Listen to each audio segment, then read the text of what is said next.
Earlier this week, Salt Lake County District Attorney Gill announced big changes to the criminal justice system in Salt Lake. Thousands of people who have convictions that do not involve a violent drug offense or distribution will now have that conviction downgraded. And here to talk more about this is Salt Lake County District Attorney Gill on our Ask the DA segment. So good to have you here. Always a pleasure. You have been making some really big changes, and some of those changes helping people who are nonviolent offenders. So That's right. Tell me about this. Who is this population? Who's in it? So this is a population that is basically primary core charges were drug-related charges. This is not somebody who was involved in a domestic violence, DUI, sex-related offenses, or any violent offenses.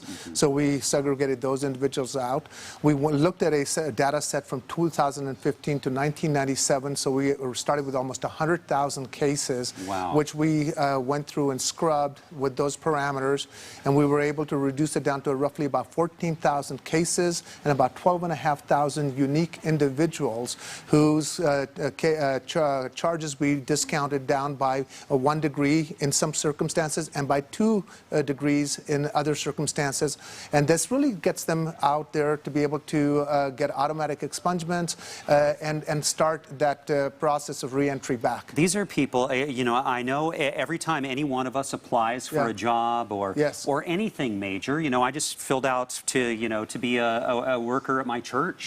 Had to fill out a background check. And if there were a felony conviction, that's a real problem for people. So that would get rid of that for these people. People at home who are worried about this, you can guarantee these are people who don't have a violent past. They haven't hurt anybody. So we followed the same guidelines that in 2019 that the legislature passed for the Clean Slate Bill. So no violent offenders, no DUIs, no sex offenses, no domestic violence offenses. Those were, if you had those, you didn't qualify.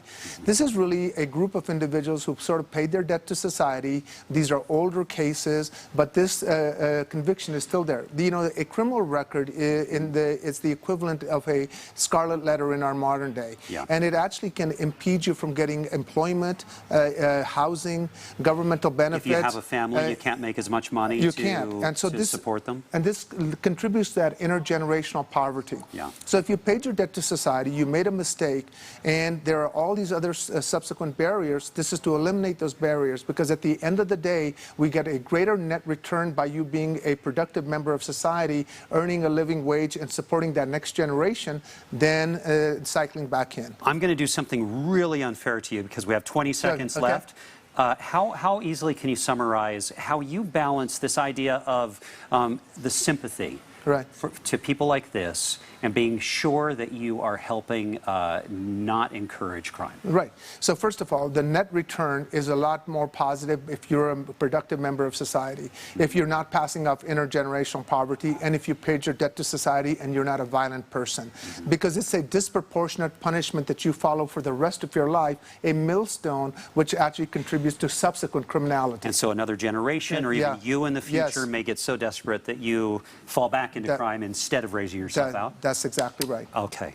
Gill, thanks so much. It's good to hear about all your efforts there. Thank you. It's a pleasure.